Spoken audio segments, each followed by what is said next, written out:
Hi, Rick. How you doing, man? Good morning, Keith. I'm great. How about yourself? I'm doing great, man. Just loving you. Just absolutely loving you. You know, just, just, just love you, man. It's always That's great to it. be with That's you. it. Podcast is over. Podcast is over. World, I love Rick. Well, let's do this. Let's skip the podcast. Let's go skiing, man. Okay, Let's there go you go. There you go. There you go. skiing. Hey, Rick, man. This one is inspired by Michael Singer. Mhm. That is, and the title is never about the event, or it's never about what you think it is. Mhm. And so this is he tells a story about ashtrays. And so stay with me for a while. And we talked about Michael Singer many times before, but anyone who's new to our podcast, Michael Singer is the author of a few books, one of which is The Untethered Soul, which is incredible, and The Surrender Experiment.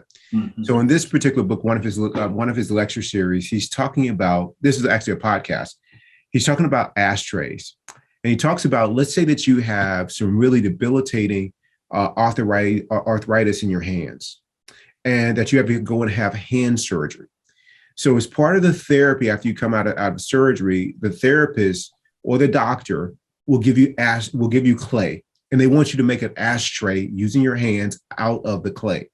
Now, so you, as the as the neurotic being that's part of our human condition, you are worried about making the ashtray perfect and using your hands to make it perfect for the doctor, and that it's all going to be leveled, and you're judging it. And you might have done this in pottery class, and they give you to make a mug or a coffee cup, and yours is crooked, and you're all obsessing about how perfect it is. And you're looking at the next person like, oh my God, look at their ashtray. This ashtray is and so, but this is how we do it with our lives, with the house and the car and all the credentials behind our name and the abbreviations. We're so careful about crafting this whole thing that we think that's what it's about. So the doctor comes in, and you think you offering up your ashtray. She's like, he moves the ashtray out of the way. I want to see your hands. Have your hands gained the strength and the mobility back? That's what I'm looking at, which is the same for the quality of your life. Mm. Not your degrees, not your the trappings of your house, your car, where you live, how much money you make, your titles, not that, who you married, not no. Who are you being as you are going about the business of education? Who are you being as you interact with people at work? Who are you being as you raise, your children, or you love someone else, or you show up to people that may think differently than you? Who are you being? And so just like the doctor who's checking your hands, he goes on to say, they're looking at how much strength has returned to your hands, the mobility. You will walk out of that visit with the doctor, and you're going to throw the ashtray right off into the trash, and you're not going to think about it anymore. Life is just like that.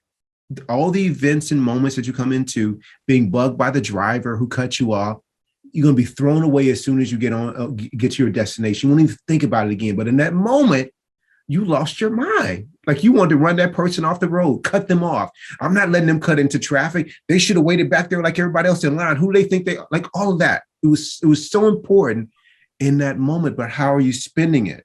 So life is just like that. You're going to throw events away. It's constantly being thrown away. Every meeting, every discourse you have, all the things come and go. They seem so important before they happen or as they're happening, but then they happen and you're right off to the next thing. And your life becomes a series of these. It's just like the ashtray. And then once you get to a point of awareness, of consciousness, you start to become aware that it was never about the ashtray. It's never about the coloring book. It's never about your job. It's never about your family situation. It's never about the divorce. It's never about people dying along the way. It's all about who you are as those events, leading up to those events and after they unfold, and as they unfold and after. The same is about life. It's all that is happening, it's coming, and it's going. Every single moment, this is what happens. This thing that we're involved in about life. And the spiritual being starts to realize that it's never about the event. It's who you're being, your awareness, your consciousness as the event is unfolding. you are able to tap into that and stay aware. And then you'll realize, just like with the ashtray, that it's never about the ashtray. It's about the dexterity of the hands, the fingers, the movement. And if you do it well enough with practice, it stops being a painful affair. It stops being about how pretty it looks to the outside world. And it starts to be like, who am I being? What kind of peace am I experiencing? What kind of love am I contributing? Am I leading with an open heart? So, Rick, I just wanted to share. I thought I listened to you say that, man. I was like, dude, I got to tell Rick about this and get his thoughts about it, man. Like, we get so caught up and we think it's about this. No, it's who you're being when somebody says, no, I want to do something different. Or no, I don't like that. Or I don't like your idea. Like, who are you being when that happens? Or I want a divorce. Or I want whatever. Or you get a diagnosis. Who are you being when that happens? That's the question. That's what really matters. And man, Rick, I'm just trying to keep the eyes wide open, continue to be the observer. I'm trying to be rooted in that, man. Keith, that's just that's really a profound little piece that you did there. Those are very complicated ideas, and you expressed them beautifully. And reading a little bit of Singer helped us understand what his position is, and I think he's exactly right.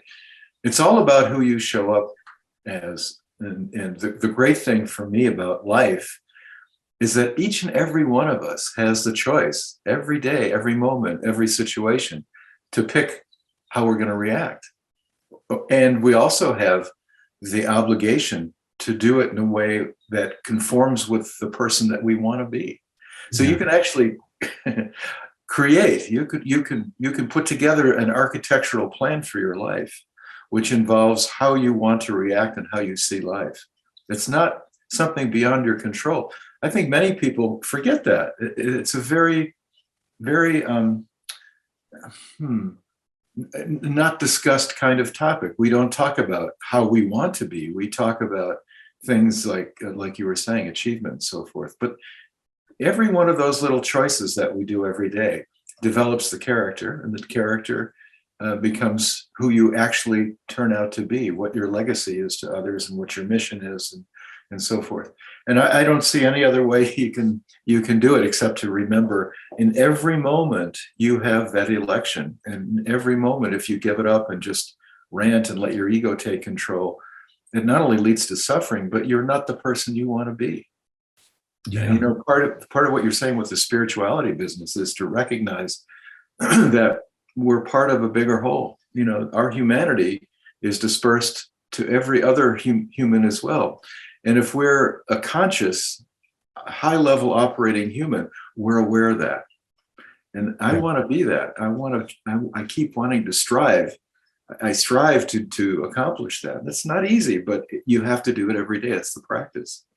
I'm just blown away by the Singer ideas and how well you express them. Thanks for raising that. It's a very cool topic. Yeah, you're so welcome, Rick. I mean, at work at Mayo Clinic right now, we are in this huge, expansion it's been going on for a few years now, and it's a few years more to go, in which we're going to be adding, the buildings are expanding, obviously, but we're also adding 2,000 new jobs. And the old me would have been so wrapped up with the weight of what this means and how this growth is going to contribute to, more overwhelm and burnout, and we're understaffed and stuff like this. And this expansion, it's an ashtray. All like, it's not about like what it's going to look like on the end. I mean, that's relatively important. But what's absolutely important is as I do my part, which is very small, to contribute toward this vision being realized, this expansion. How am I being with this event? How am I being with the ashtray? Am I like all wrapped up into it about how it's going to look, and this is looking wrong, and they gave me the wrong clay, and I don't have enough clay, and like, what's wrong with my wheel, my pottery wheel? Like, no, this is the wheel I got, and I'm going to try to make this little ashtray be infused with love and presence. How did I do this? Take on social justice. Yeah, I can be involved in it and rant and rave and carry on, or I can be with that ashtray too And I'm going to do my part to create inclusion, but I'm going to infuse it with peacefulness and love and acceptance that other people may think differently and have a different approach or may not like the conversation. That's cool too. That's your path. My path is I'm going to work in this ashtray. I'm going to work in a way that I'm infusing love and peace and connection within it. And so what I'm doing is I work my ashtrays. I'm remembering it's not about the ashtray. It's about how I'm working the ashtray. Again, not about the ashtray, but what I'm bringing to this wheel, this clay. Like, what am I doing with that? And then the next thing will come up because as what did Churchill say? It's one damn thing after another. As the next damn thing happens, how am I working it? Am I working it with love and inner peace, with an open heart as I apply my talent and my craft, as I grow, as I learn? Man, when I come back to that, Rick, it brings me so much peace and joy, and it makes the unpleasantness of the work, what seems to my mind as being a burden, is lifted.